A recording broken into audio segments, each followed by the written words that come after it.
Hello students, welcome back to my YouTube channel professor Shubham Tiwari. बात करेंगे आपके एसवाईबीकॉम सेमेस्टर 3 के कॉमर्स सब्जेक्ट के बारे में बात करने वाले हैं। कॉमर्स सब्जेक्ट का सीरीज जो हमारा चालू हुआ था उसमें से आपका #16 and lecture number 14 playlist already बना के दे दिया गया आपके एसवाईबीकॉम के जो बच्चे हैं जो कंटिन्यू इस चैनल के माध्यम से जुड़े हुए हैं, तो उनको ऑलरेडी पता होगा कॉमर्स की सीरीज हमारी चालू हुई है, जो कि 3 तारीख से पहले 2 टॉपिक मैंने बोला था कंप्लीट करा को आपको मिल जाएगा, और 3 तारीख से हमारी चालू होगी इकोनॉमिक्स की सीरीज। तो 2 चैप्टर मींस 2 मॉड्यूल आप बोल सकते हो, 2 यूनिट आप बोल सकते हो, कंप्लीट करा के आपको 3 तारीख के पहले विद नोट्स के साथ मिल जाएगा। क्लियर हो गया? नोट्स आपको जो भी मिल रहा है लेक्चर के अकॉर्डिंग आप क्या करो, इंपॉर्टेंट क्वेश्चंस के अकॉर्डिंग प्रिपरेशन करते रहो, क्योंकि 2 चैप्टर मींस 2 यूनिट मतलब आपका हो जाता है सीधा 50 मार्क्स का टॉपिक हो जाता है कंप्लीट। फर्स्ट ये 50 क्लियर करो, ट्राई करेंगे जितनी जल्दी पॉसिबल हो पाएगा वीडियो एसवाईबीकॉम की सीरीज कंटिन्यू उतनी जल्दी उतनी स्पीड से आपके लिए लेके आते रहेंगे। बात करते हैं आज के टॉपिक के बारे में। टॉपिक आपका क्या है? Steps in MBO process and advantage of MBO process. 2 questions इसमें कवर करेंगे इस वीडियो में। फर्स्ट बात करेंगे एमबीओ क्या होता है, मींस मैनेजमेंट बाय ऑब्जेक्टिव्स, इसका फुल फॉर्म है। अब ये क्या चीज होता है देखो, इसीलिए मैंने क्या किया था कि बहुत सारे जैसे स्टूडेंट्स थे जिनको डाउट कंफ्यूजन क्रिएट होता था, क्योंकि मैं सिर्फ पॉइंट्स लिख लेता था, तो इसीलिए थोड़ा सा एक्स्ट्रा चीजें भी ऐड कर दी हूं ताकि थोड़ा सा मैं रीड करके आप लोगों को और भी चीजें यहाँ पे बता सकूं। कि फर्स्ट आपको समझना है कि मैनेजमेंट बाय ऑब्जेक्टिव क्या होता है, एक्चुअल इसका क्या मीनिंग। फर्स्ट बात करेंगे कि ये टॉपिक दिया किसने था, MBO was the first topic popular. इसको किसने किया था? पीटर डकर ने किया था। इंपॉर्टेंट ऑब्जेक्टिव्स में पूछा जाएगा एमबीओ प्रोसेस को पॉपुलर किसने किया था? पीटर डकर ने किया था। कौन से ईयर में किया था? 1954 में किया था। इनकी बुक का नाम था प्रैक्टिस ऑफ मैनेजमेंट, के अंदर इन्होंने किया था इस टॉपिक को। एक चीज क्लियर हो गया, टॉपिक किसने दिया? पीटर डकर ने दिया। कौन से ईयर में? 1954 में दिया था। बुक का नाम क्या था?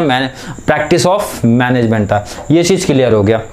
बात करेंगे यहाँ पे आगे फर्स्ट पॉइंट वाइज, इसीलिए थोड़ा शॉर्ट में लिखा और नोट्स इसके बाद जस्ट रीड डाउन करोगे आप लोग नोट्स पढ़ोगे इसके बाद, तो इजीली मैं बोलता हूँ क्लियर आपके माइंड में ये चीजें फिट हो जाएंगी यहाँ पे। Aims to improve performance of an organisation. ये जो एमबीए प्रोसेस है इसका मेन ऑब्जेक्टिव क्या था, मेन पर्पस क्या था कि जो भी हमारी ऑर्गेनाइजेशन का गोल है, ऑब्जेक्टिव है, उसमें इंप्रूवमेंट होना चाहिए। क्लियर हो गया? बट यहाँ पे एक इंपॉर्टेंट चीज और इंपॉर्टेंट जो चेंजेस आएगा वो यहाँ पे देखेंगे। Subordinates are involve in setting objective. ये इंपॉर्टेंट चीज है कि एमबीओ प्रोसेस में क्या बोला गया, जो हमारे सबऑर्डिनेट्स होंगे उनको भी इन्वॉल्वमेंट किया जाएगा जब कंपनी का ऑब्जेक्टिव सेटअप किया जाएगा। तो मतलब दोनों का पार्टिसिपेशन बहुत इंपॉर्टेंट रोल प्ले करेगा। किसका? एक तो हमारे मैनेजमेंट, एक हमारे जो एम्प्लॉइज होते हैं, दोनों साथ में मिलके आप क्या बोल सकते हो, दोनों साथ में आके ऑब्जेक्टिव सेटअप करेंगे। स्टेप्स वगैरह बाद में देखेंगे, बट मीनिंग यही बोल रहा है कि भाई subordinates are involved in setting objective. जब सेट किया जाएगा ऑब्जेक्टिव उस टाइम पे इन्वॉल्वमेंट इनका किया जाएगा। They are more likely to fulfil their responsibility in achieve the objectives. भाई उनकी जो रिस्पॉन्सिबिलिटी है फुलफिल होगी कभी इन अचीव द ऑब्जेक्टिव्स, जब वो ऑब्जेक्टिव्स अचीवमेंट करेंगे। एंड सेकेंड चीज सिंपल सा, इसका जो मेन पार्ट है यहाँ पे पॉइंट नंबर 2 में, clearly defining objectives that are the agreed by both management and employ.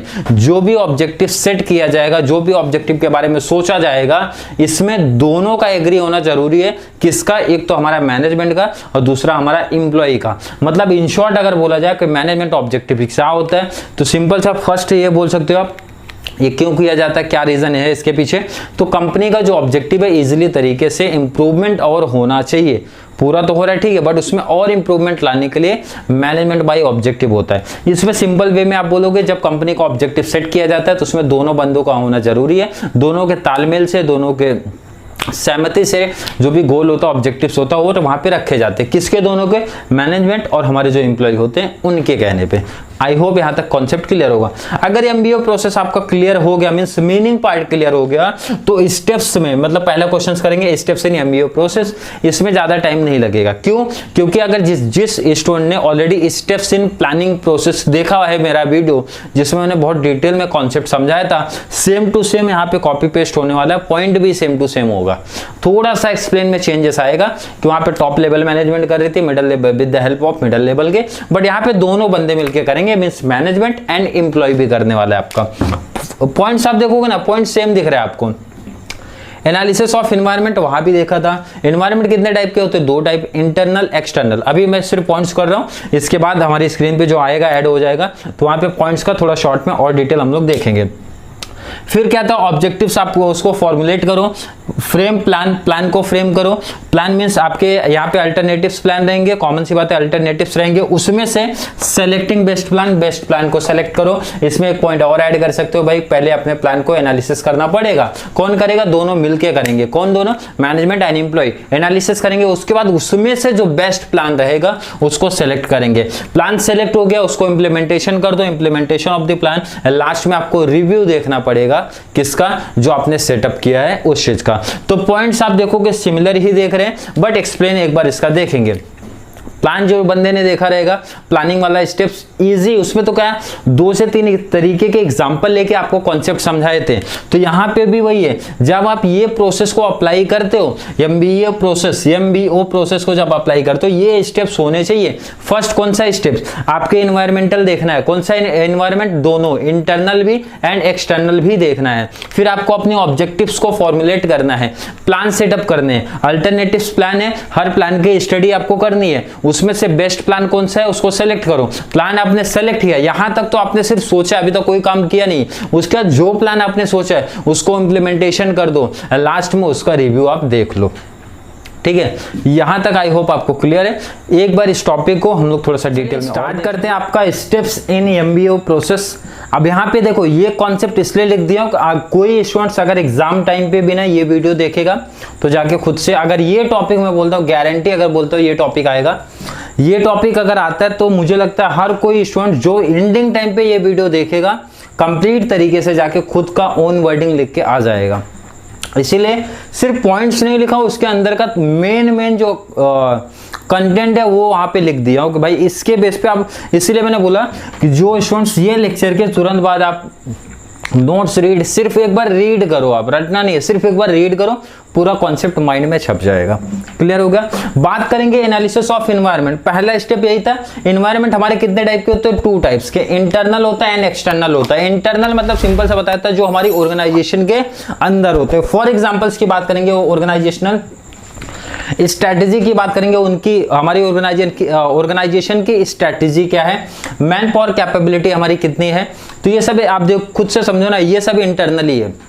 Technology system क्या एंड उसका प्रोसेस क्या है, एंड मैनेजमेंट एम्प्लॉय का रिलेशनशिप क्या है। तो ये कौन सी एक्टिविटी हमारी हो गई? इंटरनल एनवायरमेंट हो गया। क्लियर हो गया? इंटरनल एनवायरनमेंट से क्या पता चलेगा कि आपकी स्ट्रेंथ क्या है एंड आपकी वीकनेस क्या है, मतलब आपका स्ट्रेंथ क्या है, वीकनेस क्या है। तो स्ट्रेंथ है तो बहुत अच्छी बात है, वीकनेस अगर कोई है तो मैनेजमेंट एंड एम्प्लॉय दोनों को मिलकर वो वीकनेस को कम करने की, मतलब उसको ट्राई करना कि भाई कम से कम हो जाए। आई होप यहाँ तक कॉन्सेप्ट कोई मीन्स क्लियर रहेगा, कोई डाउट्स, कोई कंफ्यूजन आपको नहीं होगी। इंटरनल मतलब सिंपल सा कॉन्सेप्ट समझना है, इंटरनली जो भी हमारे फैक्टर्स हैं उनको हम लोग को प्रॉपर तरीके से एनालिसिस करना है, उसके बेस पे वो हमारा इंडिकेट करेगा हमारी स्ट्रेंथ कैसी, हमारी वीकनेस कैसी। स्ट्रेंथ है तो ऑर्गेनाइजेशन के लिए बहुत अच्छी बात होती है, वीकनेस अगर है तो मैनेजमेंट एंड एम्प्लॉय दोनों को मिलकर उसके ऊपर काम करना चाहिए। क्लियर? एक्सटर्नल की बात करेंगे, एक्सटर्नल मतलब हो गया आपके ऑर्गेनाइजेशन के बाहर आप निकलो, जैसे कस्टमर का क्या प्रेफरेंस है, कस्टमर किस चीज की हमारी डिमांड कर रहे हैं, गवर्नमेंट पॉलिसी क्या चल रही है, टैक्स का रूल क्या चल रहा है, हमारे कॉम्पिटिटर क्या चीज चल रहा है, उनके प्लान्स एंड पॉलिसीज क्या है, कौन सी मार्केट में स्ट्रेटेजी लेके आए हैं। तो ये मतलब एक तरीके से आप ऑर्गेनाइजेशन के बाहर भी देख रहे हो, तो बाहर भी देखना जरूरी है, जैसे गवर्नमेंट पॉलिसी हो गया, कस्टमर रिक्वायरमेंट हो गया एंड कॉम्पिटिटर की क्या स्ट्रेटेजी है, वो भी चीज देखना है। एंड ये जो हमारी एक्सटर्नल इन्वायरमेंट होते हैं वो क्या इंडिकेट करते कि आपके पास क्या क्या अपॉर्चुनिटी है एंड आपके पास क्या क्या थ्रेट्स हैं। ये चीज इंपॉर्टेंट है, ध्यान रखना। इंटरनल जो भी हमारे एनवायरमेंटल हैं उसकी वजह से आपको पता चलती है स्ट्रेंथ एंड वीकनेस, एंड जो हमारे एक्सटर्नल फैक्टर्स है उसको क्या इंडिकेट करेंगे आपके पास क्या क्या अपॉर्चुनिटी है एंड थ्रेट्स क्या क्या है। आई होप यहां तक कोई डाउट, कोई कंफ्यूजन नहीं रहा होगा। चलिए बात करेंगे point number 2, collectivity formulating objectives की बात करेंगे on the basis of short analysis. जो बच्चों ने ऑलरेडी किया रहेगा टॉपिक तो उनको पता होगा शॉर्ट एनालिसिस मींस जो आपको यहाँ पे रिपीट किया। एस फॉर हो गया आपका स्ट्रेंथ, डब्ल्यू फॉर हो गया आपका वीकनेस, ओ फॉर हो गया आपका अपॉर्चुनिटीज एंड टी फॉर हो गया आपका threats. Clear? On the basis of short analysis मतलब ये चारों के बेस पे यहां पे क्या होगा, superior and employee MBO process में दोनों साथ में आते हैं। एबीसी याद रखना, दोनों सुपीरियर भी एम्प्लॉय भी jointly decided and formulated the goals, दोनों साथ में आएंगे, दोनों फैक्टर्स के बेस पे, इट मींस शॉर्ट एनालिसिस के बेस पे ये एक उसी बेस पे गोल अपना सेटअप करेंगे। नेक्स्ट आगे क्या बोला, जैसे यहाँ पे एग्जांपल्स मैंने लिखा है, to achieve 20% of the market share in the year 2022। अब जैसे मार्केट कवर, अब ये कौन सा हो गया, मार्केटिंग डिपार्टमेंट क्या सोच रहा है भाई, 20% मार्केट शेयर कवर करना है अपने को ये साल में। सेकेंड, फाइनेंस डिपार्टमेंट क्या सोच रहा है, to reduce bad debts to 2% in the year 2022। जो हमारे फाइनेंस डिपार्टमेंट है वो क्या सोच के चल रही है, हमको 2% का रिडक्शन चाहिए। 2% रिडक्शन मतलब जो हमारा बैड डेब्ट्स हो रहा था ना उसमें 2% की कमी लेके आने का है, वो रिडक्शन हमारा होना चाहिए, मतलब कम होनी चाहिए। आई होप यहाँ तक कोई दिक्कत नहीं है। नेक्स्ट क्या बोल रहे हैं, फॉर्मुलेटिंग प्लान की बात हो रहा है, प्लान बनाना है और प्लान कैसे बनाना है, अल्टरनेटिव प्लान बनाना है। मतलब ऐसा नहीं कि सिर्फ एक ही प्लान हमारे पास अवेलेबल हो, 2 से 3 से 4 से 5 प्लान होने चाहिए, मींस अल्टरनेटिव प्लान्स होने चाहिए। यहां पे सिंपल सा क्या बोल रहा है, बोथ मींस कौन, management employ, management employ means हमारे सुपीरियर और एम्प्लॉय दोनों साथ में आएंगे, jointly formulated action plan to achieve goal, दोनों गोल सेटअप करेंगे और किस तरीके से उसको अचीवमेंट करना है वो भी दोनों साथ में डिसाइड करते हैं। सेकेंड पॉइंट बोला जनरली अल्टरनेटिव प्लान, कॉमन सी बात है, ये चीज मैंने पहले बताया थी कि बहुत सारे प्लान यहाँ पे बनेंगे, एक एग्जांपल के थ्रू आपको समझाएगा और यही सब एग्जांपल्स आपको नोट्स में भी दिखेंगे, इसीलिए बोला गया था कॉन्सेप्ट समझो, नोट्स रीड डाउन करोगे पूरा कॉन्सेप्ट क्लियर हो गया। अब जैसे इन्होंने प्लान किया भाई मार्केट शेयर हमको इंक्रीज करना है, कैप्चर करना है मार्केट शेयर को, तो क्या क्या ऑप्शन इन्होंने रखा। प्लान 1 बनाया, to increase advertising expenditure by 30% during the year. अगर मार्केट शेयर कवर करना है तो क्या करो, ऐड करो, जितना ज्यादा आप ऐड करोगे उतना ज्यादा आपके प्रोडक्ट की डिमांड बढ़ेगी और उसी बेस पे आप मार्केट क्या कर सकते हो, कैप्चर कर सकते हो। पहला ऑप्शन ये बोला कि जो एक्सपेंडिचर है एडवर्टाइजिंग एक्सपेंडिचर 30% का इंक्रीमेंट कर दो, पहला प्लान था। सेकंड प्लान क्या लेके आ रहे हैं, introduce additional features of product में और कुछ फीचर्स ऐड कर दो, एक्स्ट्रा फीचर्स आप ऐड करोगे तो कॉमन सी बात है प्रोडक्ट की डिमांड बढ़ेगी। सेकंड ऑप्शन ये लेके आ गए हैं। लास्ट ऑप्शन क्या बोल रहे हैं, increase the warranty period to 5 years. अब वारंटी पीरियड जो 2 साल था 5 साल कर दो, 3 साल था 5 साल कर दो, मतलब वो भी बढ़ा दो, तो इससे भी कस्टमर पे इफेक्ट पड़ेगा। भाई कस्टमर सोचेगा 5 साल का वारंटी पीरियड अपने को मिल रहा है, वो प्रोडक्ट परचेस करो, तो प्रोडक्ट की डिमांड ऑलरेडी बढ़ गई। मतलब ये तीनों प्लान की वजह से अलग अलग प्लान है बट ऑब्जेक्टिव्स इनका एक ही है, मार्केट कैप्चर करना है अपने को। तो 3 प्लान रेडी कर लिए। जैसे यहाँ पे मेरा समझाने का यही मतलब था कि एक ही प्लान नहीं होना चाहिए अपने पास, अल्टरनेटिव प्लान रेडी होने चाहिए। तो हमने क्या किया, प्लान जो है फॉर्मुलेट कर लिया। अब यहाँ पे क्या बोल रहा है, इवेल्युएटिंग द अल्टरनेटिव प्लान। अब जो आपने अल्टरनेटिव प्लान बनाए थे उसको प्रॉपर तरीके से इवेल्युएट करो कि भाई कौन सा प्लान सबसे बेस्ट मेरा रहेगा। तो कैसे इवेल्युएट करेंगे यहाँ पे समझते हैं। बोथ इवेल्युएट, बोथ मीन्स बार ध्यान रखना है यहाँ पे मैंने बोथ लिखा है बार बार, तो बोथ मीन्स दोनों आएंगे, एम्प्लॉय भी मैनेजमेंट भी, दोनों की बात हो रही है। Evaluate the alternative plan before selecting the best plan.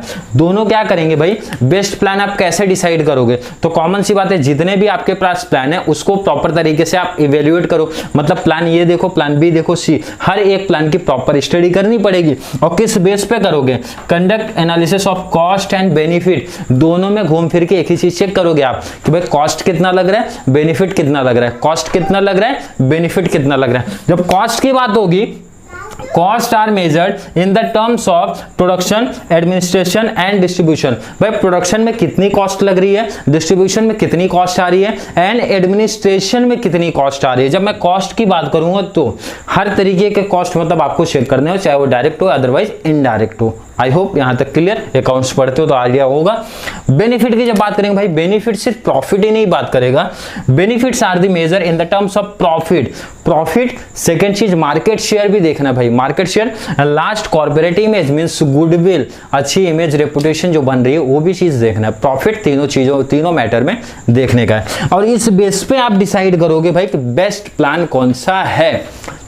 उसके बाद आप क्या करोगे, सेलेक्ट द बेस्ट प्लान। आपने यहाँ पे इवेल्युएट किया, मतलब 4 प्लान थे, 3 प्लान थे, जो भी था उनका इवेल्युएशन किया, तो कॉमन सी बात है जब इवेल्युएट करोगे तो उसमें से आपको पता चल जाएगा भाई कॉस्ट कितना लग रहा है, बेनिफिट किसमें ज्यादा हो रहा है, कॉस्ट इसमें कितना लग रहा है, बेनिफिट इसमें कितना हो रहा है, तो मतलब हर एक प्लान। अब उसमें से कॉमन सी बात है 3 प्लान है तो 3 में से बेस्ट सेलेक्ट करोगे। कौन सा प्लान है, तो बेस्ट आप सेलेक्ट करोगे। किसके बेस पे सेलेक्ट करोगे, basis of cost and benefit, क्योंकि यहाँ पे आपने यहाँ पे वही तो चेक किया है कि भाई कॉस्ट कितना लग रहा है, बेनिफिट कितना लग रहा है। Basis of cost benefit analysis of the alternative plan both select the best plan. Both means कौन, एम्प्लॉय एंड मैनेजमेंट। एनालिसिस करने के बाद कॉस्ट एंड बेनिफिट के बेस पे वो लोग बेस्ट प्लान को सेलेक्ट करेंगे एंड बैकअप प्लान भी रखेंगे। बैकअप प्लान मींस क्या होता है कि अगर उनका फर्स्ट प्लान फेल हो रहा है तो बैकअप प्लान लेके चलेंगे। जैसा मैंने बताया था अल्टरनेटिव्स अवेलेबल है, भाई पहला प्लान काम नहीं किया, सेकंड को लेके आओ, बैकअप प्लान रेडी होना चाहिए। बाकी के पॉइंट्स उतने कुछ ज्यादा लिखने लायक नहीं थे, तो आप समझ सकते हो क्या, जैसे इंप्लीमेंटेशन ऑफ प्लान, यहां तक तो आपने सिर्फ सोचा और फाइनली एक सेलेक्टिंग द बेस्ट प्लान किया। अब उसको इंप्लीमेंटेशन करना, मतलब अप्लाई कर दो भाई जो आपने प्लान किया with the support and implementation of plan. कौन प्लान को इंप्लीमेंटेशन करेगा, कॉमन सी बात है एम्प्लॉय करेगा, लेकिन उसमें सपोर्ट एंड गाइडेंस किसकी जरूरत पड़ेगी, मैनेजमेंट सपोर्ट करेगा with the support and guidance of management. Employee implementation करेंगे, सपोर्ट करेगा, गाइडेंस करेगा कौन, मैनेजमेंट करेगा। लास्ट सेकंड लास्ट की बात करेंगे, measurement and comparison of the performance. आपको क्या करना है, कंपैरिजन भी करते रहना है। वो आप डेज के हिसाब से भी कर सकते हो, मंथ के हिसाब से भी कर सकते हो। भाई हम लोग ने टारगेट इतना जैसे रखा था, इस मंथ में कंपेयर भी करो, हम लोग ने सोचा क्या था, एक्चुअल हुआ क्या है।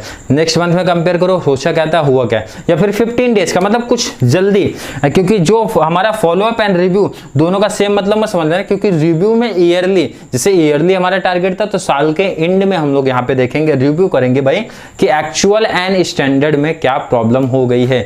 मतलब जितना सोचा था उतना हुआ या जितना सोचा था उससे कम हुआ तो क्या रीजंस आए हैं, क्या प्रॉब्लम्स आई है, उसको नेक्स्ट टाइम क्या करेंगे, वहां पे कुछ जो भी सजेशन की जरूरत रहेगी, जो भी प्रॉब्लम्स का सॉल्यूशन रहेगा वो ढूंढने की कोशिश करेंगे या फिर उसको मिनिमाइज करने की कोशिश करेंगे। तो आई होप यहां तक का कॉन्सेप्ट आपका क्लियर रहेगा, यहां तक कोई डाउट कंफ्यूजन आपको ना रहा होगा। बात करेंगे, देखो सिंपल सा पॉइंट रटना नहीं है, जैसा लिखा के दिया गया है वैसा कर लेना। अब यहाँ पे बात करूं, देखो इसकी जैसा ये नोट्स है, मैंने खुद के लिए, ऐसा नहीं कि आप लोग के लिए रेडी किया है, मैं पहले खुद के लिए, जैसे ये टॉपिक्स आपको पढ़ाने से पहले मैं पहले खुद के लिए नोट्स रेडी करता हूँ। नोट्स मैं इसी वे में करता हूँ। अब ये बोर्ड में क्या रहता है कि बोर्ड पे एक तो बार बार लिखना पड़ता है, इसलिए बहुत सारी चीजें थोड़ी सी शॉर्ट कर देता हूँ यहाँ पे। बट बेस्ट प्लान मुझे थ्योरी पार्ट का यही लगता है कि पूरा तो रट नहीं सकते हो, कॉन्सेप्ट इससे अच्छा है कि कोई पॉइंट मैं पढ़ रहा हूँ, जैसे एनालिसिस ऑफ एनवायरमेंटल फैक्टर पढ़ रहा हूँ। अब ये देखो, ये कोई भी बंदा इस तरीके से, अगर कोई भी स्टूडेंट्स अगर देखता हो तो अब ये देख के ना कॉन्सेप्ट ही पूरा समझ जाएगा, एग्जैक्ट इस पॉइंट के अंदर क्या लिखना है या ये पॉइंट एग्जैक्ट क्या चीज बता रहा है, तो पूरा कॉन्सेप्ट ही क्लियर हो जाता है। और जब आप एक्सप्लेन करोगे तो एक्सप्लेन अपने वर्डिंग में ही करोगे ना, कॉमन सी बात है, अपने ही वर्डिंग में करोगे। रीड किया, नोट्स एक बार रीड किया तो ऑलरेडी आपको पूरा कॉन्सेप्ट ही समझ जाता है। रटने की बात कॉमर्स सब्जेक्ट में मैं कभी भी नहीं बोलता हूँ, पॉइंट्स आप रट सकते हो ठीक है, बट उसके अंदर की डिटेल्स समझने की कोशिश करो और ट्राई करो भाई अपने तरीके से नोट्स प्रिपेयर करो, जैसे मैं अपने तरीके से नोट्स प्रिपरेशन करता हूँ। आपके जो भी सिलेबस है, या बीकॉम का नोट्स है, बीकॉम के साथ में बैक भी है प्लस अदर लेवल भी है, मतलब ऐसा नहीं सिर्फ मैनेजमेंट लेवल आपका ही है। इसी तरीके से नोट्स प्रिपरेशन करता हूँ ताकि जो भी आने वाला मेरा जो कॉम्पिटिटिव एग्जाम की तैयारी हो और अच्छे तरीके से हो जाए, उसमें इंप्रूवमेंट दिखना चाहिए। तो इसमें आप लोग का भी हेल्प हो जाता है एंड मेरा भी हेल्प हो जाता है। भाई वो टॉपिक को मुझे फिर से देखना पड़ता है, क्योंकि डिग्री टाइम पे देखने के बाद अब ये टॉपिक देखें। तो चलिए बात करेंगे क्वेश्चन नंबर 2, जो हमारा टॉपिक है एडवांटेज ऑफ MBO प्रोसेस। अगर आपको MBO का मीनिंग समझा होगा एंड ये टॉपिक समझा होगा, कौन सा स्टेप्स इन, तो एडवांटेज एकदम इजी कॉन्सेप्ट है। पॉइंट्स देखना है, पॉइंट्स भी आप ऑलरेडी पहले देखे हो, थोड़ा सा एक्सप्लेनेशन करना, उसमें ज्यादा डिटेल में हम लोग नहीं जाएंगे। चलिए बात करेंगे क्वेश्चन नंबर 2। बात करेंगे क्वेश्चन नंबर 2 की, जिसकी हम लोग बात करने वाले हैं advantage of MBO process. Easy question है, बहुत ज्यादा नहीं है, बहुत ज्यादा हार्ड लेवल कुछ ऐसा नहीं है। स्टेप्स आपने कर लिया, उसका मीनिंग कॉन्सेप्ट समझ लिया, तो आप खुद से लिंक करोगे कि ये पॉइंट्स यहाँ पे क्यों आ रहा है। फर्स्ट बात करेंगे, जैसा प्लानिंग वाला पार्ट हम लोग ने ऑलरेडी कर लिया। जब कोई भी चीज, जैसे यहाँ पे जो लिखा रीड डाउन भी करूंगा, आप कॉन्सेप्ट ऑलरेडी समझ जाओगे। Both carefully analysis internal and external environment. Both means कौन, हमारा मैनेजमेंट एंड एम्प्लॉय, दोनों लोग क्या करेंगे कि दोनों फैक्टर्स जो हमारे होते हैं, मींस एनवायरनमेंट जो हमारे होते हैं, इंटरनल एक्सटर्नल, दोनों को प्रॉपर तरीके से एनालिसिस करेंगे। तो यहाँ पे बोले analysis of internal environment indicates strength and weakness, already हम लोग ने कर लिया कि जो हमारी इंटरनली एनवायरनमेंट होता है उसको जब आप एनालिसिस करोगे तो उससे आपको क्या पता चलेगा आपके ऑर्गेनाइजेशन का वीकनेस एंड स्ट्रेंथ क्या है। और जब आप एक्सटर्नल चीजों को आप एनालिसिस करोगे, मींस एक्सटर्नल एनवायरनमेंट को एनालिसिस करोगे, तो आपको क्या पता चलेगा कि क्या क्या आपके अपॉर्चुनिटीज हैं एंड क्या क्या आपकी चीज थ्रेट्स है, मींस क्या क्या चैलेंजेस है आपके। And on the basis of this salt analysis both set the goal, दोनों चीज को फैक्टर को देखना है, दोनों फैक्टर के बेस पे जो हमारा सॉल्ट एनालिसिस आएगा उसके बेस पे गोल को वहां पे सेट किया जाता है। तो ये ऑलरेडी आपने क्या किया था, स्टेप्स में देखा था, तो इजी हो गया आपके लिए। सेकंड बात करेंगे इनोवेशन। इनोवेशन, तो इनोवेशन आप पहले से ही पढ़ते आ रहे हो। इनोवेशन का मतलब होता है भाई कि न्यू एंड क्रिएटिव आइडियाज होने चाहिए, मतलब कुछ तो नया होना चाहिए। नया क्या दिखना चाहिए, कब आपका प्रोडक्ट नया और उससे बेस्ट आपका दिख रहा है एंड कॉस्ट में ज्यादा इफेक्ट भी ना दिखाई दिया हो। तो इसका बेनिफिट क्या होता है, आज का जो कॉम्पिटिटिव मार्केट है उसमें आपका एडवांटेज इसमें दिखता है कि भाई आपका प्रोडक्ट नया है, कुछ नया स्कीम लेके आए हो आप, कुछ एक नया प्रोडक्ट लेके आए हो, नया फीचर्स आप लेके आ रहे हो। तो ये क्या होता है कि इनोवेशन गिव्स कॉम्पिटिटिव एडवांटेज, जिसकी वजह से आपको कॉम्पिटिटिव एडवांटेज का बेनिफिट मिलता है। कब पॉसिबल है ये, एमबीओ प्रोसेस के अंडर पॉसिबल है, जब दोनों लोग मिलके साथ में आएंगे तो पॉसिबल है, बेनिफिट ज्यादा मिलता है वहां पे। कॉर्पोरेट इमेज, अच्छी इमेज कब मिलेगी, आपका जब परफॉर्मेंस आपका हाई रहेगा। तो परफॉर्मेंस आपका हाई क्यों रहेगा, किस केसेस में ज्यादा रहेगा, एमबीओ प्रोसेस जब आप फॉलो करोगे, स्टेप्स फॉलो करोगे, हर एक चीज फॉलो करोगे, तो कॉमन सी बात है भाई इतनी है, जब हमारे इंप्लॉइज जिसको काम करना है और जो वहां पे डिसीजन ले रहा है, मींस मैनेजमेंट उसको गाइड कर रहा है, सपोर्ट कर रहा है, प्रमोट कर रहा है, मोटिवेट कर रहा है, जब दोनों लोग मिलके काम करेंगे, टीम वर्क डेवलप होगा और तो कॉमन सी बात है ऑब्जेक्टिव बहुत अच्छे तरीके से सेटअप हो जाएगा। अब जिसको काम करना है एग्जैक्ट उसको मैं अगर इन्वॉल्वमेंट कर लूं भाई डिसीजन मेकिंग में, मतलब हर एक चीज में प्रोसेस में अगर उसको ले लेता हूं, प्लानिंग तक में भी लेता हूं, तो कॉमन सी बात है काम आपका बहुत ही इफेक्टिव नेचर का होगा, मतलब ऑब्जेक्टिव इजीली अचीवमेंट हो जाएगा, इजीली अचीवमेंट हो जाएगा। तो कॉमन सी बात है आपका परफॉर्मेंस हाई लेवल पे होगा, तो जिसकी वजह से मार्केट में आपको गुडविल भी क्रिएट होगा, अच्छी इमेज मार्केट में बनेगी, लोगों के सामने मींस शेयर होल्डर के भी सामने बनेगी, एम्प्लॉयर के भी सामने बनेगी, कस्टमर के भी सामने बनेगी, तो जिससे एक टीम वर्क की वजह से एक अच्छी इमेज क्रिएट होगी मार्केट में, जिसका बेनिफिट अपने को कंपनी को मिलेगा, कॉर्पोरेट इमेज क्रिएट होगी इसकी वजह से। टीम वर्क ऑलरेडी मैंने बता दिया, टीम वर्क क्रिएट यहाँ पे तो ज्यादा क्या यहाँ पे चांसेस ही होता है, क्यों होता है, ऑलरेडी हम लोग ने पढ़ा कि जो भी डिसीजंस होते हैं, जो भी प्लान्स लिए जाते हैं, दोनों लोग का इन्वॉल्वमेंट होना जरूरी है, वो लोग दोनों मिलके ही गोल सेटअप करते हैं। इसका मतलब क्या है, good interaction between management and employ in setting the goal. Goal जब सेटअप होता है तो दोनों लोग का इन्वॉल्वमेंट वहां पे होता है जरूरी, मतलब दोनों लोग मिलके करते हैं, जिसकी वजह से डेवलप होता है गुड रिलेशनशिप, अच्छा रिलेशनशिप होगा, एक टीम वर्क बन के काम करेंगे, तो कॉमन सी बात है जो भी ऑब्जेक्टिव्स रहेगा इजीली अचीवमेंट हो जाएगा एंड उसका कॉमन गोल हो जाता है। मतलब बोलते हैं ना लोग टीम वर्क के जैसा काम करेंगे और टीम बन गई तो कॉमन सी बात है भाई जो हार्ड से हार्ड काम भी आपके लिए क्या हो जाता है, इजी हो जाते हैं।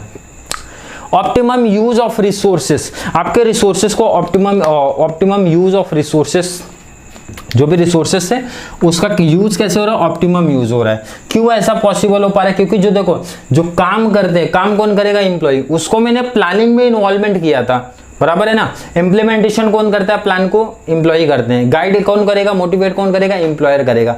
तो उनको एग्जैक्ट हर एक चीज के पता है भाई उनके पास रिसोर्सेस क्या है, उसको किस तरीके से मैं अच्छे तरीके से यूटिलाइजेशन कर सकता हूं, मतलब बहुत केयरफुली सेट द टारगेट, दोनों ने प्रॉपर तरीके से टारगेट को सेटअप किया है। इसका मतलब जो आपके पास रिसोर्सेस है, चाहे फिजिकल हो, मैन पावर हो, कैपिटल हो, हर एक रिसोर्सेस को आप अच्छे तरीके से यूटिलाइज कर पाओगे। क्यों कर पाओगे, क्योंकि आपको प्लानिंग में भी इन्वॉल्वमेंट किया गया था भाई, जब गोल सेटअप किया गया तो लिया गया था क्या डिसीजन से, कौन से मेथड से, कौन सा प्लान आप सेटअप करोगे, कौन से प्लान को अप्लाई करोगे, मतलब हर एक प्रोसेस में जब आपको इन्वॉल्वमेंट किया गया तो कॉमन सी बात है भाई आपको हर एक चीज, हर एक डिटेल अच्छे से पता है, तो आपके पास जो भी रिसोर्सेस आएगी ना उसको आप प्रॉपर तरीके से यूटिलाइजेशन कर पाओगे, वो चाहे किसी भी फॉर्म में हो। नेक्स्ट बात करेंगे मोटिवेशन। तो मोटिवेशन कॉमन सी बात है, हायर परफॉर्मेंस की वजह से मोटिवेट होता है। मोटिवेशन इसी पॉइंट से दो तरीके से हो सकते हैं, एक तो मॉनेटरी इंसेंटिव है, एक non monetary incentive. Means monetary की बात करेंगे तो आपको इंसेंटिव्स, वेजेस इंक्रीमेंट कुछ दिखेगा वहां पे, सैलरी इंक्रीमेंट या फिर वेजेस।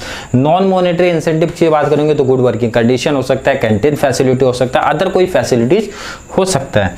नेक्स्ट बात करेंगे कॉम्पिटिटिव एडवांटेज, ऐसा क्यों पॉसिबल है, कॉम्पिटिटिव एडवांटेज क्यों मिलेगा, कैसा मिल रहा है। तो एक तो इनोवेशन बात करेंगे, इनोवेशन मॉडल आपका चल रहा है, क्रिएटिव प्रमोशन स्कीम चल रहे हैं क्योंकि आप अलग अलग स्कीम के बारे में सोच रहे हो, अलग अलग प्लान्स के बारे में सोच रहे हो, एक तो ये एडवांटेज है। सेकंड इफेक्टिव कस्टमर रिलेशनशिप, ये पॉइंट्स आपने ऑलरेडी देखो प्रोसेस में पढ़ा था कि भाई यहाँ पे ये भी चीज ध्यान में रखना है, वारंटी पीरियड आप बढ़ा दो, मतलब कस्टमर हमारा सेटिस्फाई होना चाहिए। मार्केट ज्यादा कैप्चर करना था, अलग अलग प्लान्स देखे थे और उसमें से कॉमन सी बात है कस्टमर के साथ आप अच्छा रिलेशन बना के चलोगे। मतलब कई सारे यहाँ पे पॉइंट्स ऐसे हैं जिसकी वजह से आपको कॉम्पिटिटिव एडवांटेज मिलेगा अलग अलग रीजन की वजह से। नेक्स्ट बात करेंगे फैसिलिटीज कंट्रोल, कंट्रोल रहेगा हर एक जो भी चीज कर रहे हो ना उस पर फुल्ली कंट्रोल रहेगा। कंट्रोल क्यों रहेगा, काम करने वाले कौन लोग हैं, एम्प्लॉय, तो एम्प्लॉय जो भी थे ना उनको प्लान में शामिल किया गया था। तो जब प्लानिंग में शामिल किया गया है तो कॉमन सी बात है जब वो इम्प्लीमेंटेशन करेंगे प्लान का तो प्रॉपर कंट्रोल रहेगा कि नहीं रहेगा, बिल्कुल रहेगा। अगर कोई चेंजेस आता, कोई प्रॉब्लम्स आ रही है तो उसको दूर करेंगे या फिर मैनेजमेंट के साथ मिलकर कोई दूसरा ऑब्जेक्टिव्स रखेंगे, टारगेट रखेंगे, गोल रखेंगे। तो सिंपल बोले इफेक्टिव कंट्रोल रहेगा यहाँ पे एम्प्लॉय का क्योंकि इंप्लीमेंटेशन ऑफ द प्लान वही करते हैं with the guidance of management, guidance वही करेंगे, डायरेक्शन वही देंगे। Actual performance is the compared with the standard target, common सी बात है वहां पे करते रहेंगे। अगर कंपेरिजन में कोई भी डिफरेंस आ रहा है, कोई प्रॉब्लम क्रिएट हो रही है तो उसको सॉल्व करने की कोशिश करेंगे with the help of management. Last बोला है सक्सेशन प्लानिंग, यहाँ पे प्लानिंग जो होती है सक्सेशन नेचर की होती है। इट मींस एग्जांपल से आप समझ लो junior manager develop good skill in planning, जो जूनियर मैनेजर मतलब भाई आपसे छोटे जो वाले जो लेवल के बंदे हैं वो गुड स्किल क्रिएट करेंगे किस में, प्लानिंग में, ऑर्गेनाइजिंग में, डायरेक्टिंग में, कंट्रोलिंग में, कोऑर्डिनेटिंग में, हर एक चीज में under the guidance of senior manager. Senior manager के अंडर मतलब वो गाइड करेगा बंदा और आपसे जो छोटे लेवल के बंदे रहेंगे वो प्रॉपर तरीके से अपने स्किल दिखाएंगे और जो बंदे वहां पे मतलब बोलते हैं ना कि अच्छा परफॉर्मेंस लेके गए तो उनको वहां पे ऑलरेडी प्रमोशन भी मिलता है।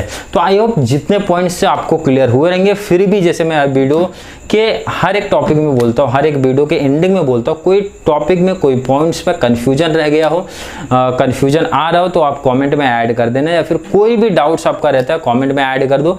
टाइम मिलते ही आपको रिप्लाई मिलेगा, हर एक चीज़ का रिप्लाई मिलता रहेगा। अदरवाइज रिप्लाई नहीं भी मिल रहा है तो मैं आपका कॉमेंट ऑलरेडी सेंड करते रहता हूँ। तो चलिए बात करेंगे नेक्स्ट लेक्चर में, नेक्स्ट टॉपिक के बारे में बात करेंगे। तब तक के लिए थैंक यू सो मच।